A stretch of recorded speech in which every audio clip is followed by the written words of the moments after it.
오늘 말씀을 보게 되면 우리에게 익숙하고 또 여러 차례 설교의 말씀을 통해서 어릴 적부터 들어왔던 이야기, 사건이 등장합니다.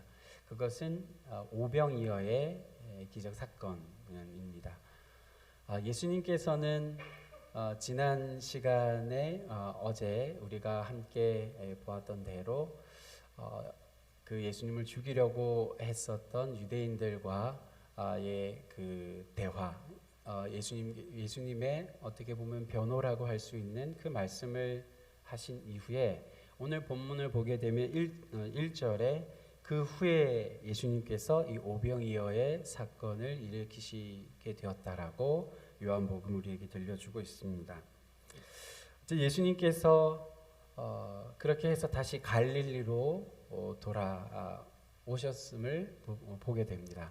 예루살렘에서 그렇게 그 유대인들과의 설전이 있고 난 이후에 다시 갈릴리, 예수님께서 사역하시곤 했던 이 갈릴리로 돌아오셨습니다. 예수님께서는 우리가 잘 알듯이 이 갈릴리 바다를 건너서 건너편으로 가십니다. 이 건너편은 광야와 같은 빈들과 같은 지역이었습니다. 그러니까 먹을 것을 구하기에는 오늘 본문에 나오는 이 사람들을 먹이시는 이 내용이 나오지만 그런 것을 구하기 쉽지 않은 곳이 이 건너편이었습니다. 바다 건너편이었습니다. 예수님께서는 그 건너편으로 가시게 되고 그리고 예수님을 따라서 많은 무리들이 오늘 본문에 보면 예수님에게로 나왔다라고 기록하고 있습니다.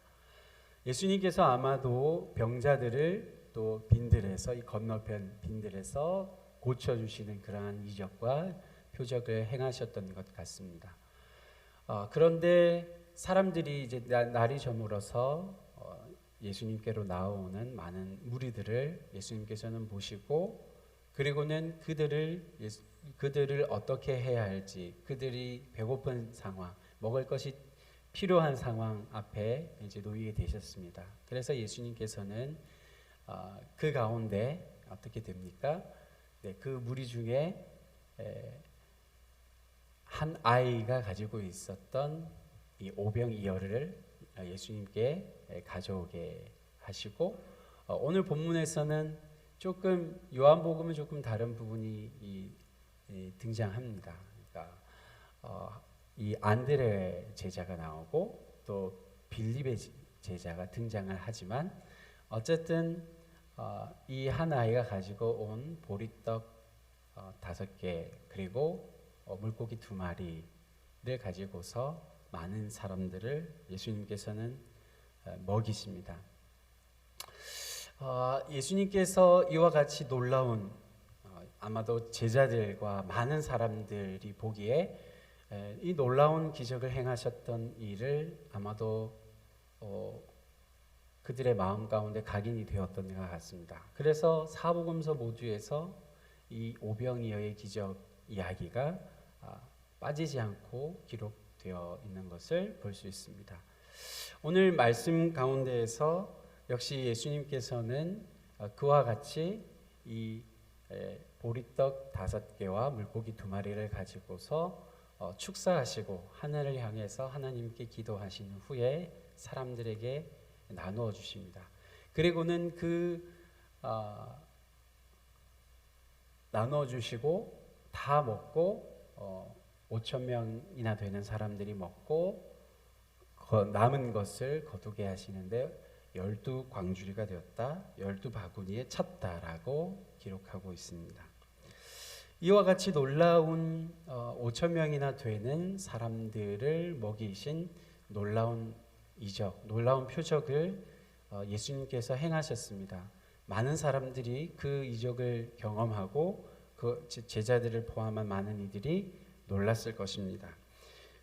이에 대해서 사람들이 보인 반응이 오늘 본문 14절, 15절 2절 마지막 끝에 2절 말씀에서 사람들의 반응과 예수님의 대답을 볼 수가 있는데요. 사람들이 보였던 반응이 이렇습니다. 4절을 다시 한번 읽어드리겠습니다. 그 사람들이 예수께서 행하신 이 표적을 보고 말하되 이는 참으로 세상에 오실 그 선지자라 하더라 말씀합니다. 사람들의 고백은 무엇이었습니까? 예수님을 보고서 이렇게 얘기한 것이죠. 이는 세상에 오실 그 선지자라고 고백한 것입니다. 세상에 오실 그 선지자. 이 말씀은 구약 신명기 18장 15절을 근거한 고백이었습니다. 제가 읽어드리겠습니다. 내 하나님 여호와께서 너희 가운데 내 형제 중에서 너를 위하여 나와 같은 선지자 하나를 일으키시리니 너희는 그의 말을 들을지니라 말씀하셨습니다. 모세를 통하여 주신 말씀이었습니다. 이후에 하나님께서는 나와 같은 선지자 하나를 일으키시겠다라는 그러한 말씀이고, 사람들은 당시에 유대인들은 그렇게 생각했습니다. 세상 마지막이 되면 이 모세와 같은 선지자를 하나님께서 일으키실 것이다, 우리에게 주실 것이라고 생각했습니다. 그런 점에서 오늘 오병이어의 표적을 보고 경험한 사람들이 예수님에게 한 이 고백 무엇입니까? 참으로 세상에 오실 그 선지자라고 하는 이 고백은 예수님을 그 선지자로 깨달은 것처럼 보입니다. 세상에 오실 그 선지자는 메시아를 뜻하는데, 그러니까 이 사람들이 오병이어의 기적을 경험한 후에 아하, 예수님께서는 메시아가 분명하구나라고 하는 것을 이 고백 속에서 우리는 들을 수가 있습니다. 그런데 예수님께서 메시아이심을 깨달은 것은 분명합니다. 이 사람들의 깨달음은 분명합니다. 메시아로 이들이 여겼습니다. 하지만 거기에는 한 가지의 문제가 있었는데, 그것은 어떤 메시아인가 하는, 그들이 어떤 메시아로 여겼는가 하는 것입니다. 그러니까 메시아에 대한 오해가 그들 가운데 있었다는 점입니다. 메시아가 오게 되면 이 세상을 뒤집어 엎는 일이 일어날 거라고 그들은 믿었습니다. 생각했습니다. 다윗과 같은 왕인 이 메시아가 오게 되면 하나님께서 이 세상 로마의 지배 아래에 있는 자신들의 삶을 완전히 뒤바꾸는 일들을 일으키실 것이라고 그들은 메시아를 기다렸습니다. 그런데 그것은 여기에는 오해가 있습니다. 그들이 생각했던 것은 개선 장군과 같은 메시아이었습니다. 승리를 쟁취하시는 그런 메시아에 대한 생각을 갖고 있었습니다. 그런데 어떻습니까? 우리가 이해하는 예수님은 어떠한 메시아입니까? 어떠한 그리스도이십니까? 예수님은 무엇을 통해 승리를 우리에게 가져다 주셨습니까? 승리 이전에 무엇이 있었습니까? 십자가에서 죽으셔야만 하는 그 길이 예수님의 삶에 있었습니다. 메시아에 대한 잘못된 오해가 여기에 있습니다. 이들은 예수님께서 승리를 가져오시고 왕이 되실 것이라고, 곧바로 왕이 되실 것으로 여겼습니다. 그래서 오늘 본문에서 뿐만 아니라 많은 사람들이 예수님을 오해하고 그리고 예수님을 배반하는 일들이 일어나기도 했습니다. 그런데 메시아에 대한 오늘 본문의 이 사람들의 반응, 잘못된 오해는 또 예수님의 말씀 속에서도 확인할 수가 있는데요. 바로 15절, 사람들의 반응 이후에 예수님께서 보이신 반응 15절인데요. 읽어드리겠습니다. 그러므로 예수께서 그들이 와서 자기를 억지로 붙들어 임금으로 삼으려는 줄 아시고 다시 혼자 산으로 떠나가시니라. 예수님께서는 사람들의 그 반응에, 사람들의 그 고백을 들으시고는 어떻게 하셨다는 것입니까? 그들과 함께 하신 것이 아니라 그들을 떠나가셨습니다. 예수님은 그들을 떠나가실 수밖에 없었다는 것입니다. 왜냐하면은 그들이 와서 예수님을 지금 당장 임금으로, 왕으로 삼으려고 했기 때문입니다. 지금 당장 왕이 되셔야 하는 것이 그들이 가지고 있었던 메시아에 대한 오해였습니다. 그러나 무엇입니까? 예수님은 그러한 일을 위해 그것을 위해 그렇게 하기 위해 오신 것이 아니었습니다. 그들이 이해하지 못한 메시아에 대한 그런 모습을 보여주시고자 하셨습니다. 십자가를 향해 가시는 것이었습니다. 메시아에 대한 잘못된 오해를 가졌던 오늘 본문의 사람들, 오병이어의 기적을 경험했지만 그들이 오해했던 그 모습은 우리의 모습과도 비슷합니다. 예수님이 누구이신지를 제대로 이해하는 것이 중요하다고 할 수 있습니다. 예수님이 왜 메시아이신지, 그리고 예수님은 왜 우리의 그리스도이신지 이해하는 것이 너무도 중요하다는 사실입니다. 신앙생활의 횟수가 더해지면서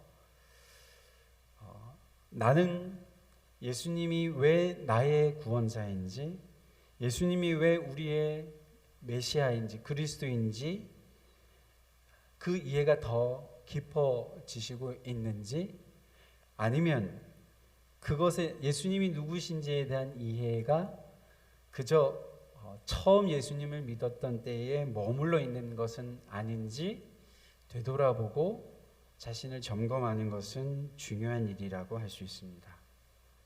왜냐하면 예수님이 누구이신지를 알아가고 그것을 깨달아가는 것에서 우리의 신앙이 더 깊어지는 것이기 때문입니다.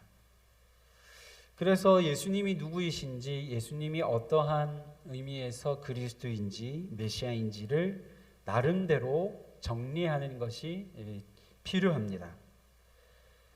신앙생활의 연수가 더해지면 나름대로 중요하다고 말씀드리는 이유는 사람들의 이해가 다 다르고, 그리고 나름대로 자신이 정리해가는 것이 필요하기 때문인데요. 그러나 나름대로 정리하는 것이 의미가 있는 것은 시간이 갈수록, 신앙의 연수가 더해질수록 이 나름대로 정리하는 것이 더욱 깊어지기 때문입니다. 목사님의 설교를 통해서, 또 개인적으로 말씀을 묵상하고 또 말씀을 배우는 것을 통해서 그러한 우리들의 예수님에 대한 이해가 더 깊어질 수 있습니다. 예수님이 누구이신지, 예수님이 어떠한 의미에서 그리스도이신지를 정리해 가는 그런 우리들의 삶이 되어야 할 것입니다. 이처럼 예수님이 누군지를 잘 이해하는 것은 중요한데, 여기에 또 한 가지 주의해야 할 것이 있습니다. 그것은 마귀의 유혹에 속아 넘어가지 않는 것입니다. 마귀는 예수님을 이 세상 나라의 임금으로 그렇게 삼으라고 우리를 유혹합니다. 이 세상 나라의 왕으로 삼으며 신앙생활을 하라고 유혹을 합니다. 이것은 교묘한 유혹인데요. 예수님을 영화롭게 하는 것처럼 여겨지고 예수님을 영광스럽게 높여드리는 것처럼 생각될 수 있기 때문입니다. 예수님은 하나님 나라의 왕이십니다.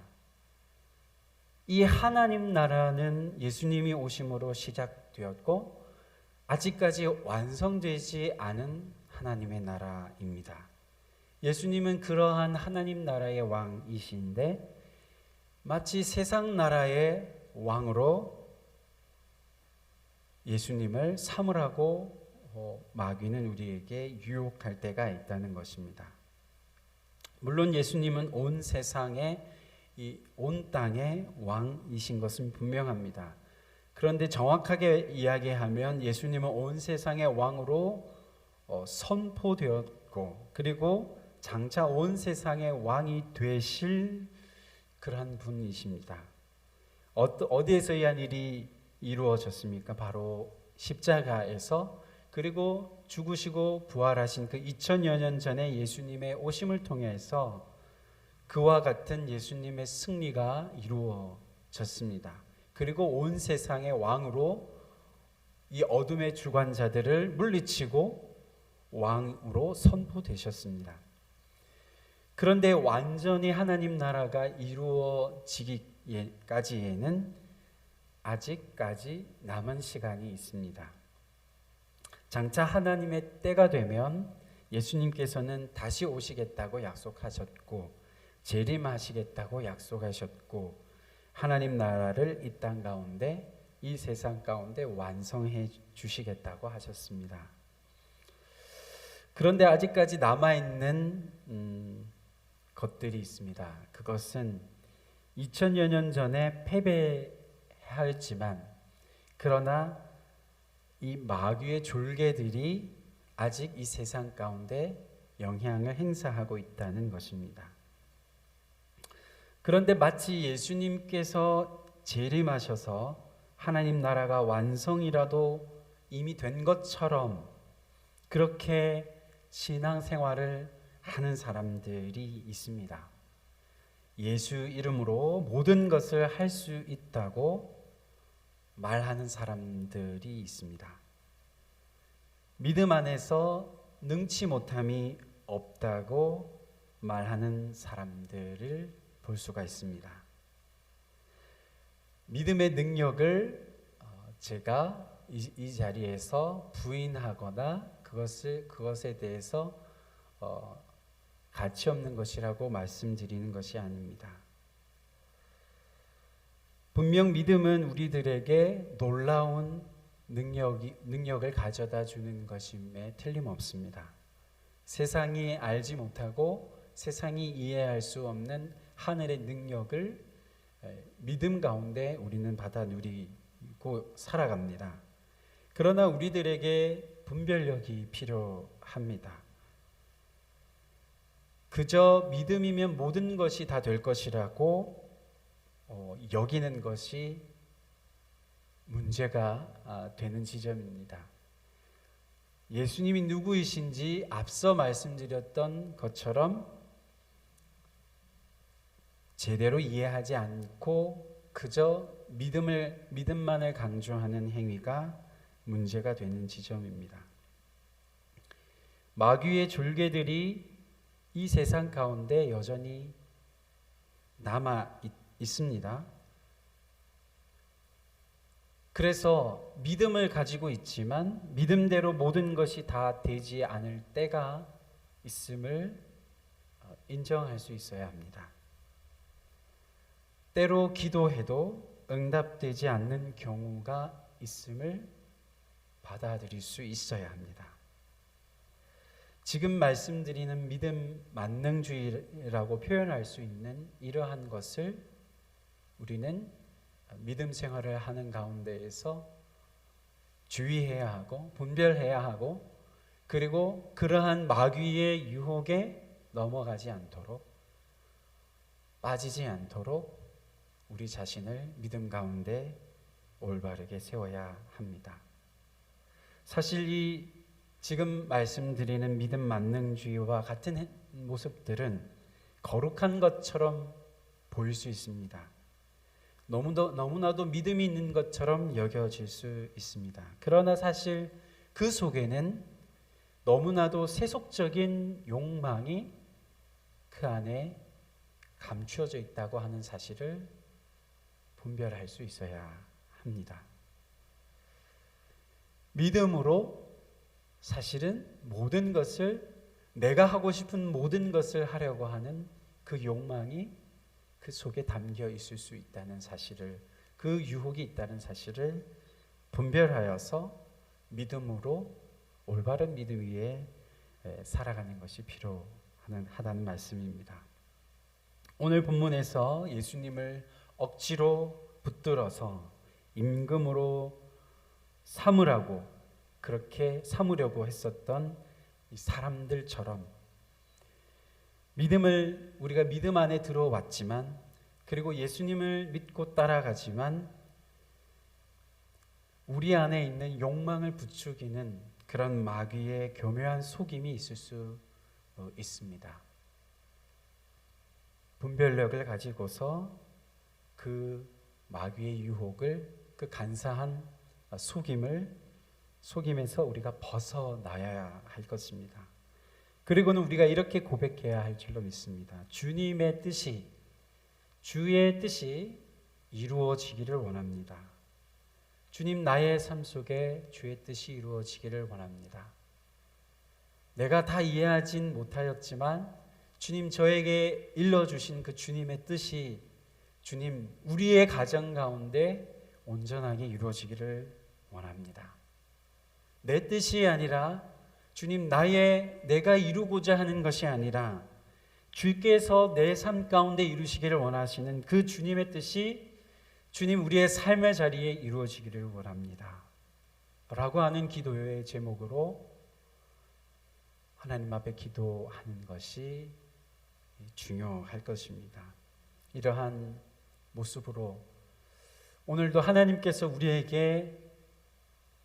우리를 초대하시고, 그리고 주님 앞에 서는 날까지 그 믿음의 길을 가라고 오늘 이 새벽에도 우리를 부르셔서 우리를 이끄심을 바라보면서 믿음의 여정을 오늘 하루도 승리의 걸음으로 내디디시는 모든 성도님들이 되실 수 있기를 주님의 이름으로 축원합니다.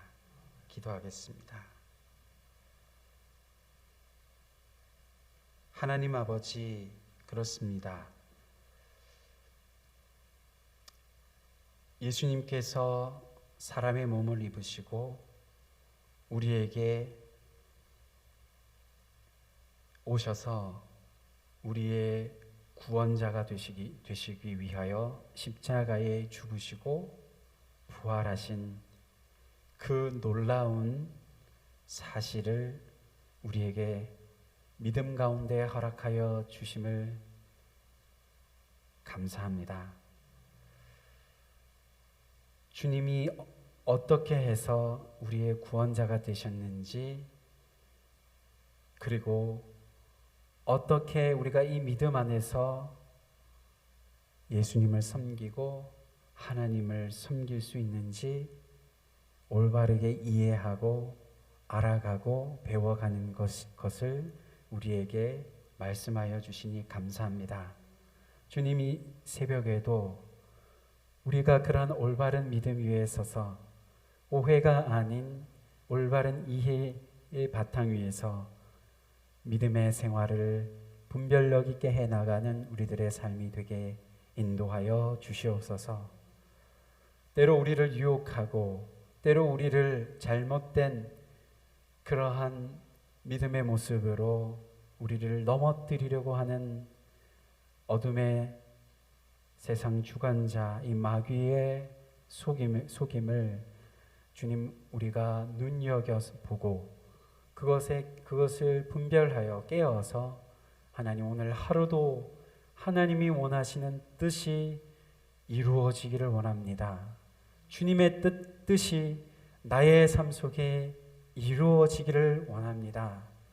그와 같이 기도하며 하나님 앞에 아뢰이며 오늘도 주의 뜻이 내 삶 속에 온전히 더욱더 이루어지기를 바랍니다 고백하며 그렇게 믿음으로 살아가기를 원하는 이 자리에 우리 머리 숙인 우리 모두 가운데 하나님, 주님께서 친히 함께하여 주시고 예수님이 어떠한 분이시며 하나님이 어떠한 분이신지를 깨닫게 하시고 알게 하시고 또 그 믿음의 길을 온전하고 올바르게 걸어갈 수 있도록 인도하여 주실 줄 믿고 감사드립니다. 하나님의 그 뜻 안에서 올바른 믿음 안에서 주님 우리들의 삶과 우리들의 신앙이 더욱더 아름답고 더욱더 온전하게 빛을 발하고 하나님께 영광이 되는 그러한 삶이 되게 인도하여 주시옵소서. 하나님 앞에 오늘 하루의 삶도 맡겨드립니다. 각자의 삶의 자리에서 오늘도 맡기신 하나님의 그 일들을 감당하며 또 우리에게 주어진 일들을 묵묵히 감당해 갈 때 하나님께서 놀라우신 믿음의 비밀들을 우리에게 더욱 온전히 깨닫게 하여 주시고 그 속에서 감사와 기쁨으로 주님을 섬기며 주님께 영광 돌릴 수 있도록 인도하여 주시옵소서. 하나님, 담임 목사님 건강을 주님께 의탁드립니다. 성도님들의 기도와 또 아버지 하나님 이 시간에도 한 마음으로 기도하고 있는 모든 주의 우리 친구 교회 성도님들의 기도를 주님께서 또한 기억하시고 사모님과 또 목사님의 그 기도와 모든 것을 통하여 하나님 속히 이 아픔 가운데에서 치유되어지고 회복되어질 수 있도록 선한 길로 하나님 인도하여 주시옵소서. 주님께 모든 것을 맡겨드리기를 원하며 예수님의 이름으로 기도합니다. 아멘. 자유롭게 기도하시고